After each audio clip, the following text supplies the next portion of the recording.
berinvestasi untuk memperoleh keuntungan di masa depan. Kelebihan kan terjadi ketika jumlah kas yang ada di tangan perusahaan lebih banyak daripada tercatat dalam buku besar.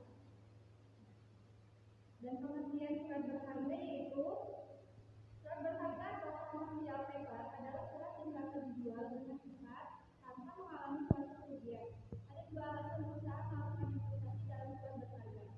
Yang pertama yaitu sebagai pengganti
Yang ini ada rumusnya. Rumusnya itu ada Z sama dengan 3B sigma kuadrat per 4 ini turun angkat 1/3. H sama dengan 3Z. C sama dengan 4Z/3. Keterangannya itu Z sama dengan batas bawah yang akan dicari, H adalah batas atas, B adalah biaya transaksi atau tetap penjualan setelah berharga, sigma kuadrat yaitu varian aliran kas bersih harian. I adalah tingkat bunga harian pada surat berharga, C adalah rata-rata saldo kas. Nah, di sini ada contohnya. Contohnya itu adalah misalkan simpanan aliran kas bersih harian adalah 2.000, tingkat bunga 10% per tahun, biaya transaksi pembelian surat berharga adalah 4.000, berapa batas bawah dan atas. Tingkat bunga harian dengan mengasumsikan 1 tahun adalah 360 hari. I sama dengan 0,1/365 sama dengan 0,000,270 H. Varian aliran kerja bersih harian O sigma kuadrat sama dengan buka kurung 2000 tutup kurung kuadrat sama dengan RP 4 juta. Batas bawah atau Z dan batas atas atau H dihitung sebagai berikut. Z sama dengan 3B sigma kuadrat per 4I tutup kurung pangkat 1/3. Z sama dengan 3 kali 1.000 dikali 4 juta per 4 kali 0,000,274 pangkat 1/3 sama dengan 103.668. H sama dengan 3 kali 103.068 sama dengan 309.204. Rata-rata saldo kas adalah C sama dengan 4 kali 103.368/3 sama dengan 137.424.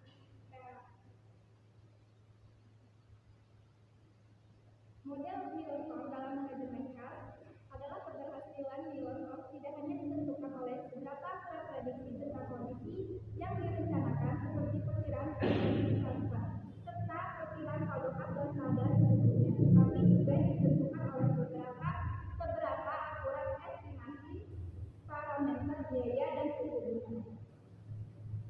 Sekian presentasi saya. Wassalamualaikum warahmatullahi wabarakatuh. Assalamualaikum warahmatullahi wabarakatuh. Ya, ketiga 210055. Di sini saya akan lanjutkan presentasi dari dalam kredit. Piutang dan kredit. Kredit adalah pinjaman uang yang diberikan oleh lembaga keuangan kepada suatu individu atau perusahaan.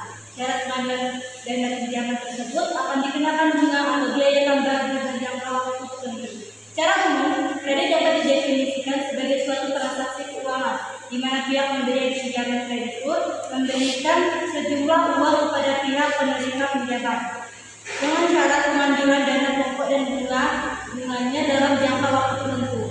Kredit dapat digunakan untuk berbagai keperluan, baik untuk keperluan pribadi maupun bisnis. Beberapa contoh penggunaan kredit antara lain untuk membeli rumah, kendaraan, peralatan elektronik, atau untuk modal usaha. Ada beberapa alasan mengapa perusahaan melakukan penjualan secara kredit, yaitu yang pertama, meningkatkan volume penjualan.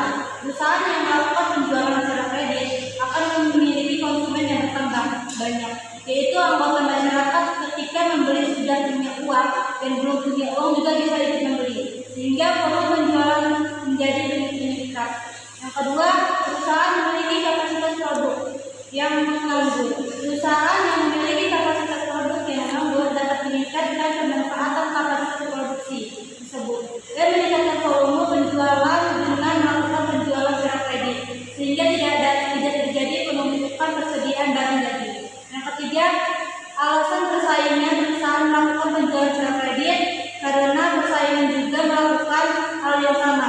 jika tidak melakukannya, maka perusahaan akan merasa kehilangan konsumen atau pelanggan yang berpindah ke perusahaan persaingan secara kredit, menimbulkan biaya dan manfaat bagi perusahaan. Selanjutnya ada fungsi kredit. Yang pertama, membantu masyarakat memenuhi kebutuhan. Kredit dapat membantu masyarakat memenuhi kebutuhannya, baik kebutuhan konsumtif maupun produktif. Kredit konsumtif dapat digunakan untuk memenuhi kebutuhan sehari-hari, seperti membeli rumah, kendaraan, atau barang elektronik. Kredit produktif dapat digunakan untuk melalui atau mengembangkan usaha. Yang kedua, meningkatkan daya guna uang. Kredit dapat meningkatkan daya guna uang dengan cara menggerakkan uang yang tidak produktif menjadi produktif. Uang yang disimpan di bank akan disalurkan kembali kepada pihak yang membutuhkan, sehingga dapat digunakan untuk kegiatan ekonomi yang produktif. Yang ketiga, meningkatkan peredaran lalu lintas. Uang kredit juga dapat meningkatkan peredaran dan lalu lintas uang di masyarakat. Hal ini karena kredit dapat digunakan untuk berbagai keperluan, sehingga seperti konsumsi, investasi, dan produksi. 4. Meningkatkan pertumbuhan ekonomi.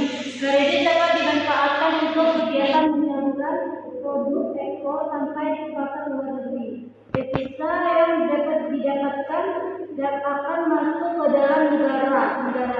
Hasilnya stabilitas ekonomi akan meningkat berkat kegiatan ekspor tersebut.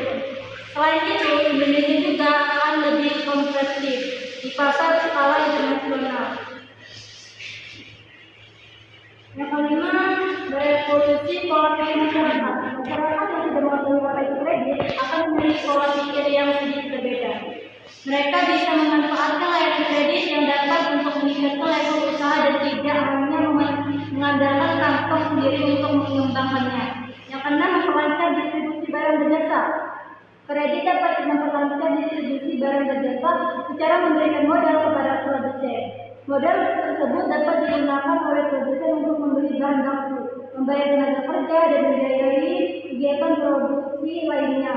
Dengan demikian, produsen dapat menghasilkan barang dan jasa yang lebih banyak, yang selanjutnya akan memperlancar distribusi barang dan jasa. Yang ketujuh, memajukan usaha. Sebagian pengusaha langsung mengambil langkah mundur ketika mendengar besarnya modal yang dibutuhkan untuk membangun suatu bisnis. Dengan memperoleh kredit, diharapkan mereka akan lebih termotivasi untuk memajukan bisnis tersebut. Para pengusaha tidak perlu menunda waktu untuk memajukan bisnisnya. Untuk mengumpulkan dana tersebut, dahulu mereka ada kredit yang bisa digunakan. Tujuan kredit itu yang pertama mendapatkan keuntungan. Tujuan utama dari layanan kredit tentunya adalah untuk mendapatkan keuntungan. Keuntungan ini diperoleh dari bunga yang diberikan kepada nasabah dari bank sebagai balas jasa telah memberikan kredit. Selain itu, keuntungan itu dapat jadi biaya administratif kredit yang dibebankan kepada nasabah. Yang kedua, membantu pemerintah. Tujuan kredit berikutnya itu membantu pemerintah. Semakin banyak kredit yang digunakan oleh nasabah, maka semakin banyak pula dana yang dapat digunakan untuk membangun dalam berbagai sektor. Yang ketiga, membantu bisnis nasabah. Kredit juga bertujuan untuk membantu membangun bisnis nasabah yang memerlukan dana untuk investasi atau untuk dana modal kerja bisa memanfaatkan kredit. Selain itu, nasabah juga dapat memanfaatkan dana kredit untuk kebutuhan konsumsi pribadi. Dengan adanya kredit, debitur dapat mengembangkan dan memperluas bisnisnya dengan lebih mudah. Pengertian piutang adalah suatu hak pembayaran milik perusahaan. Perusahaan terdapat suatu pihak karena telah menerima produk atau jasa, tapi belum membayarnya dengan lunas. Di dunia akuntansi, pengertian piutang adalah hak pembayaran yang legal ditagih atau produk atau jasa dengan pembayaran tidak tuntas di periode tutup buku. Piutang adalah jenis aktiva termasuk dalam aset lancar. Oleh karena itu, proses pembayaran harus jelas sesuai tempo. Jika sebuah perusahaan dengan sangat terpaksa tidak dapat mengklaim piutangnya, maka pihak keuangan berkewajiban memasukkan piutang tersebut ke dalam. Ciri-ciri piutang yang pertama, menyatakan jatuh tempo tertentu berdasarkan kesepakatan pihak debitur yang hutang dan kredit memberikan hutang. Tanggal jatuh tempo penting guna menjaga stabilitas arus kas perusahaan. Selain itu, penentuan jatuh tempo juga akan memudahkan akuntan dalam menyusun jurnal keuangan periodik. Yang kedua, dapat memiliki bunga. Ciri-ciri berikutnya adalah dapat perusahaan selaku pihak debitur menentukan apakah piutang yang dikeluarkan memiliki bunga atau tidak. Jika perusahaan mewajibkan piutang dengan bunga, maka pelaporannya dalam jurnal wajib disendirikan. Yang ketiga, memiliki konsekuensi telat pembayaran, menimbulkan risiko saat telat bayar. Piutang adalah salah satu komponen aset penentu lancar tidaknya operasional perusahaan, sehingga perusahaan perlu memberikan konsekuensi tegas bagi pihak-pihak debitur yang telah melakukan pembayaran. Konsekuensi ini bisa terbentuk blacklist atau bahkan pelaporan ke pihak wajib. Jenis-jenisnya piutang usaha atau dagang. Piutang usaha atau dagang karena penundaan pembayaran oleh konsumen yang telah menerima produk atau jasa. Piutang usaha juga sering dikenal dengan istilah piutang dagang karena terjadinya disebabkan transaksi jual beli antara produsen dan konsumen. Beberapa faktor yang memiliki terjadinya piutang usaha adalah order barang, sistem distribusi stok retail, dan cicilan menggunakan pihak ketiga. Piutang usaha adalah memasyarakatkan bunga dan proses pengambilannya bervariasi antara beberapa hari sampai beberapa bulan. Yang kedua, piutang wesel. Berbeda dengan piutang dagang. Piutang wesel adalah piutang yang terjadi dengan kesepakatan antar kreditur dan debitur. Proses terjadinya piutang wesel adalah suatu pihak mengajukan pinjaman kepada pihak lain yang menjanjikan pembayaran di waktu tertentu.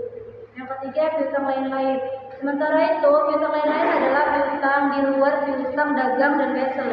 Beberapa hal termasuk dalam piutang lain-lain: gaji karyawan dibayar di depan, piutang restitusi pajak, piutang bunga, dan sebagainya. Kesimpulannya,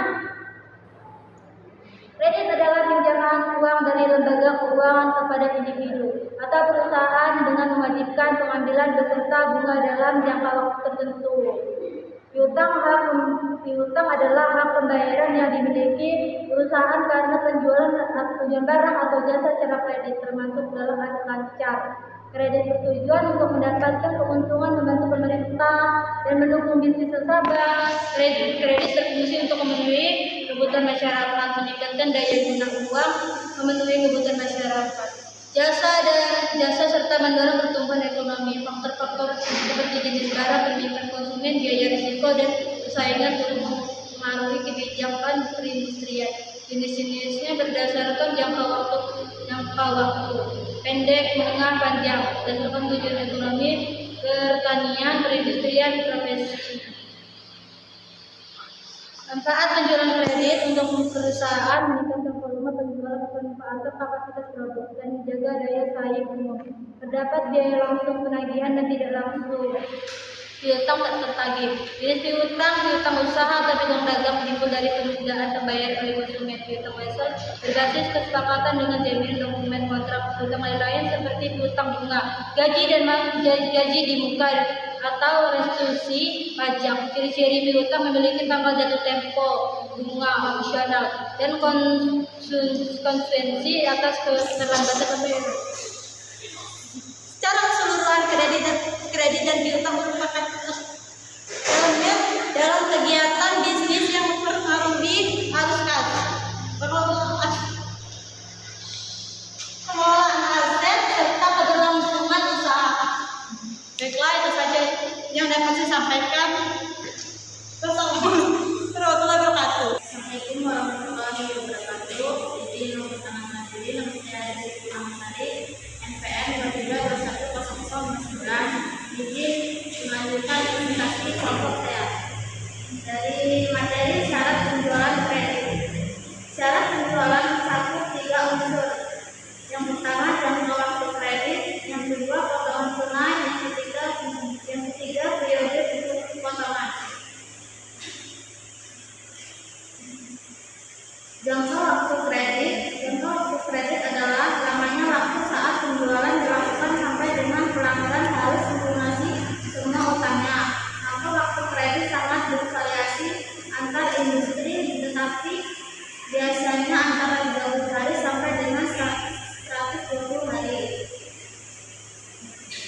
Faktor lain jangka waktu kredit. Yang pertama, jenis barang. Yang kedua, permintaan konsumen.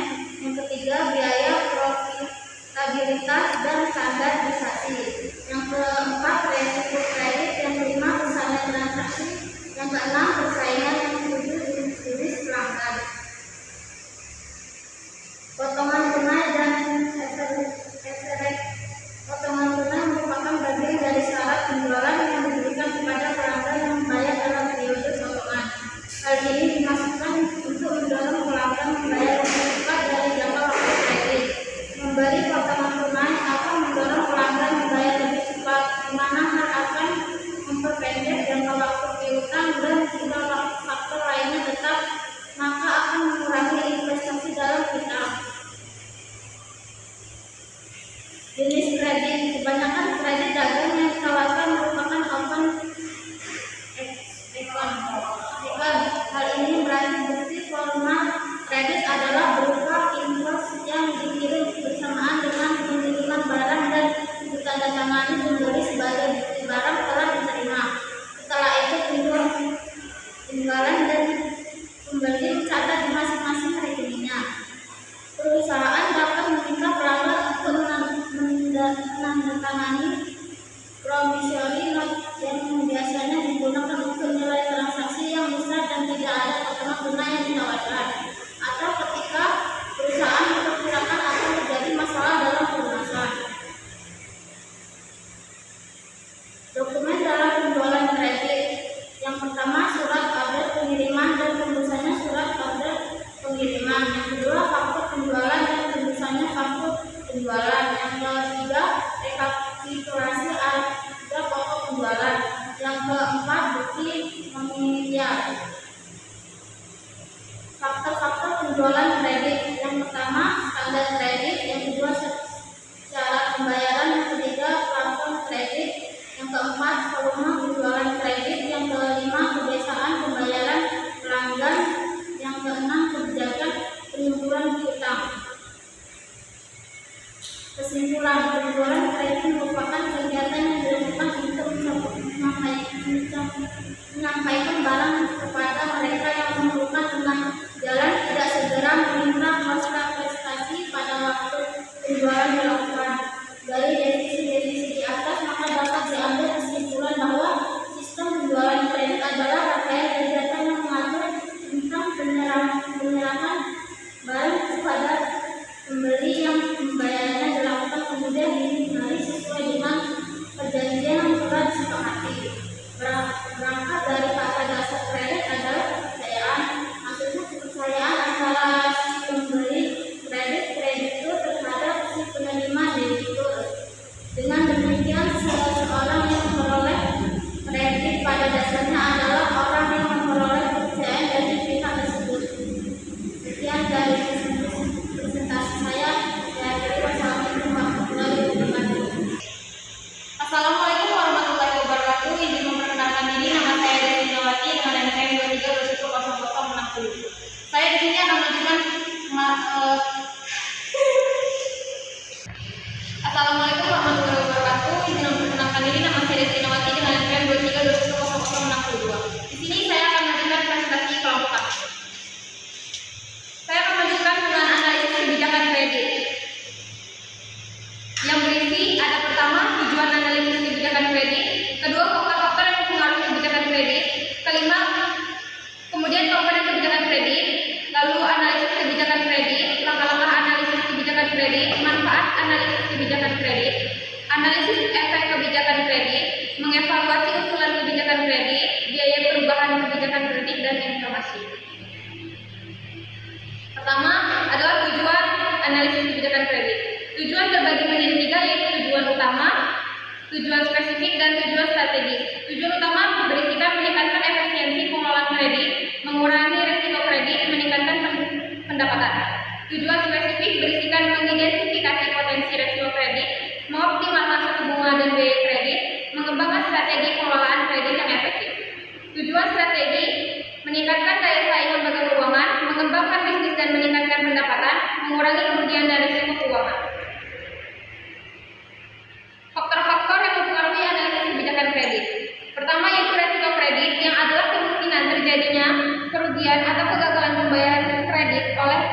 pinjaman atau debitur karena berbagai faktor sehingga menyebabkan kerugian bagi pemberi kredit atau kreditor. Kedua, kondisi ekonomi merupakan faktor yang penting untuk memprediksi kemampuan pembayaran debitur dan mengidentifikasi potensi risiko kredit. Ketiga, kemampuan finansial debitur. Kemampuan debitur untuk memenuhi kewajiban pembayaran utang secara tepat waktu dan sesuai dengan perjanjian kredit. Keempat, yaitu regulasi dan kebijakan pemerintah. Regulasi adalah peraturan atau ketentuan yang dibuat oleh pemerintah untuk mengatur dan mengawasi, sedangkan kebijakan adalah rencana atau strategi yang dibuat pemerintah untuk mencapai tujuan. Kelima, yaitu kebutuhan dasar adalah biaya minimum yang dibutuhkan debitur untuk memenuhi kebutuhan pokok. Kemudian adalah komponen kebijakan kredit. Yang pertama itu kriteria pemberian kredit adalah standar atau syarat yang ditetapkan oleh lembaga keuangan untuk menilai kemampuan dan kesulitan debitur dalam membayar kredit. Kriteria ini bertujuan untuk mengurangi risiko kredit dan memastikan keamanan transaksi. Kedua, yaitu batas kredit adalah jumlah maksimum kredit yang dapat diberikan oleh lembaga keuangan kepada debitur berdasarkan penilaian kemampuan membayar risiko dan kebijakan lembaga keuangan. Ketiga, yaitu jangka waktu kredit adalah periode waktu yang ditentukan untuk membayar kredit termasuk pokok dan bunga. Empat adalah suku bunga adalah tingkat bunga yang dikenakan atas pinjaman uang. Kelima, biaya kredit adalah semua biaya yang dikenakan oleh lembaga keuangan kepada debitur selain bunga kredit. Enam adalah prosedur pengajuan kredit. Selanjutnya adalah analisis kebijakan kredit. Analisis berisikan 5, yaitu analisis risiko kredit. Kedua, analisis kemampuan pembayaran debitur. Ketiga, analisis kondisi ekonomi. Keempat, analisis regulasi dan kebijakan pemerintah. Kelima, analisis kebutuhan pasar. Kemudian ada apa? Yaitu pertama, kumpulkan data kredit. Kedua, identifikasi kekuatan dan kelemahan kebijakan kredit. Ketiga, analisis faktor-faktor yang mempengaruhi kebijakan kredit. Keempat, evaluasi efektivitas kebijakan kredit. Kelima, sarana perubahan atau perbaikan kebijakan kredit. 6, implementasi perubahan kebijakan kredit. Dan 7, monitor dan evaluasi hasil implementasi. Manfaat analisis kebijakan kredit, yaitu pertama, mengurangi risiko kredit, meningkatkan efisiensi pengelolaan piutang, meningkatkan pendapatan, meningkatkan kepuasan pelanggan, dan meningkatkan keunggulan kompetitif. Analisis efek kebijakan kredit berisikan 5, yaitu pertama, dampak terhadap penjualan. Jika perusahaan memberikan kredit, maka akan terjadinya penundaan penerimaan kas karena pelanggan memperoleh keuntungan dari penawaran kredit. Kedua, dampak terhadap biaya. Walaupun perusahaan mengalami penundaan penerimaan penjualan jika memberi kredit, perusahaan tetap segera menanggung biaya atas penjualan tersebut. Ketiga, biaya atas utang. Ketika menjual secara kredit, perusahaan harus merencanakan pembelanjaan atas piutang yang dihasilkan. Maka biaya pinjaman jangka panjang merupakan faktor yang penting dipertimbangkan dalam melakukan penjualan kredit. Keempat, kemungkinan tidak membayar. Jika perusahaan secara kredit, kemungkinan sebagian dari pembelian tidak membayar dan harus diperhitungkan secara biaya piutang akan lagi.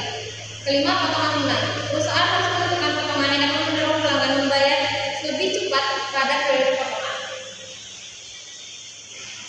Kemudian ada mengevaluasi keseluruhan kebijakan kredit dengan rumus arus kas dari kebijakan lama, yaitu dalam kurung PV dikali Q, arus kas kebijakan baru dalam kurung PV dikali Q1, instrumental arus kas dalam kurung PV dikali Q1 dikurang Q.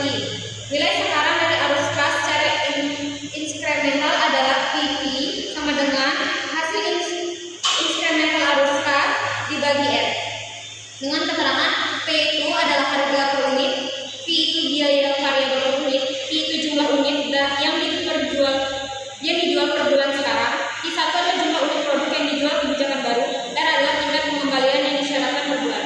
Dengan contoh soal, diketahui P sama dengan Rp50, P sama dengan Rp20, Q sama dengan 100, Q1 sama dengan 110, dan R 2% atau 0,02. Dengan hasil arus kas dari kebijakan lama, yaitu Rp50 dikurang Rp20 dikali 100, hasilnya adalah Rp3.000. Arus kas kebijakan baru, yaitu Rp50 dikurang Rp20 dikali 110 adalah Rp3.300. Instrumental arus kas, yaitu Rp50 dikurang Rp20 dikali 110 dikurang 100, hasilnya adalah Rp300. Dengan nilai sekarang dari arus kas instrumental adalah 300 dibagi 0,02 sama dengan Rp15.000. Biaya perubahan kebijakan kredit dengan rumus biaya perubahan kebijakan P dikali Q ditambah V di dalam kurung Q1 dikurang Q. NPV adalah dari perubahan kebijakan dengan rumus NPV min P kali Q ditambah V dalam kurung Q1 dikurang Q dibagi R. Dengan contoh soal, P sama dengan Rp50, P Rp20, Q 100, Q 110, dan R 2% atau 0,2. Biaya perubahan kebijakan yaitu dengan hasil 500 dikali 5.000 sama dengan 500 dikali 100 sama dengan 5.000, dan Rp20 dalam kurung 110 dikurang 100 hasilnya adalah 200, dan maka hasilnya 5.000 ditambah 200 hasil akhir 5.200. NPV dari perubahan kebijakan adalah 5.200 ditambah 15.000 dengan hasil 9.800. Informasi kredit. Sumber informasi yang dapat dimanfaatkan perusahaan diantaranya: pertama, laporan keuangan, 2 laporan kredit, 3 bank, 4 catatan pembayaran perusahaan pelanggan di masa lalu. Faktor klasik yang dikenal dengan 5 of credit yaitu pertama, karakter atau niat pelanggan, 2 capacity atau memenuhi kewajiban, 3 kapital menyiapkan modal sendiri, 4 kolateral atau jaminan, 5 kondisional atau kondisi. Terima kasih atas presentasi dari saya. Saya akhiri. Wassalamualaikum warahmatullahi wabarakatuh. Assalamualaikum warahmatullahi wabarakatuh. Perkenalkan, nama saya Mariani, NPM 23210075. Saya di sini ingin memberikan presentasi dari kelompok kami tentang kebijakan manajemen berita.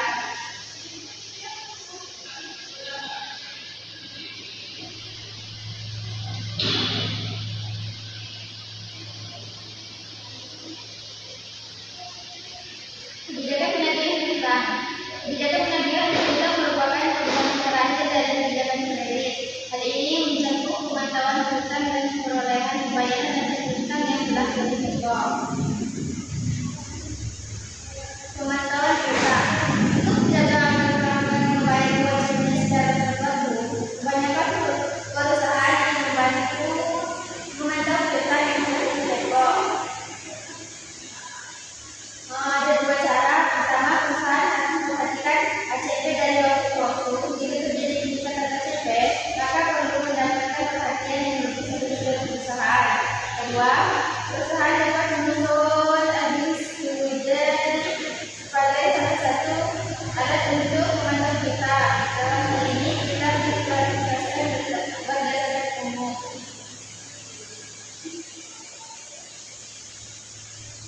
Contoh dari tabel ini, misalkan perusahaan memiliki hutang sebesar 100 juta. Umur piutang dari 0 sampai 10 hari dengan jumlah 20 juta dengan persentase terhadap total piutang 50%. 11 sampai 20 hari dengan jumlah 25 juta dengan persentase terhadap total piutang 20%. 61 sampai 80 hari dengan jumlah 20% dengan persentase terhadap total piutang 20%. Lebih dari 80 hari dengan jumlah 5 juta dengan persentase terhadap total piutang 50%. Dengan total jumlah 100 juta, persentase terhadap total piutang 100%. Upaya penagihan berita. Dalam upaya melakukan pengumpulan atau penagihan berita, perusahaan biasanya menempuh langkah-langkah sebagai berikut, yaitu ada 4 langkah. Yang pertama, mengirim surat pemberitahuan kepada pelanggan bila telah jatuh temponya berhutang. Cara ini biayanya relatif murah, namun efektivitasnya juga rendah karena surat yang dikirim belum tentu diterima dan dibaca oleh pelanggan, sehingga respon dari pelanggan tidak sesuai dengan yang diharapkan.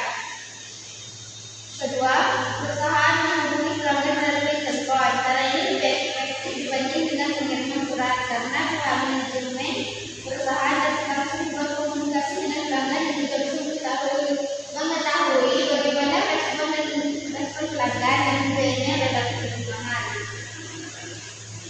Ketiga, menugaskan tenaga penagih untuk melakukan penagihan hutang. Cara ini sangat sebaiknya digunakan jika satu piutang yang ditagih nilainya cukup besar. Dan yang keempat, melakukan upaya hukum untuk melakukan penagihan. Cara ini merupakan upaya terakhir yang dapat ditempuh perusahaan dalam menagih piutang ketika cara lainnya tidak berhasil. Upaya hukum dalam menagih piutang akan memakan waktu yang cukup lama dan biaya yang besar. Hingga hal ini dilakukan jika jumlah piutang yang ditagih jumlahnya sangat besar. Kesimpulan, kebijakan penagihan piutang bertujuan untuk memastikan perusahaan dapat mengelola dan menerima pembayaran dari pelanggan sesuai dengan ketentuan yang telah disepakati. Kebijakan ini harus mencakup langkah-langkah yang jelas terkait dengan batas waktu pembayaran, tindakan jika terjadi keterlambatan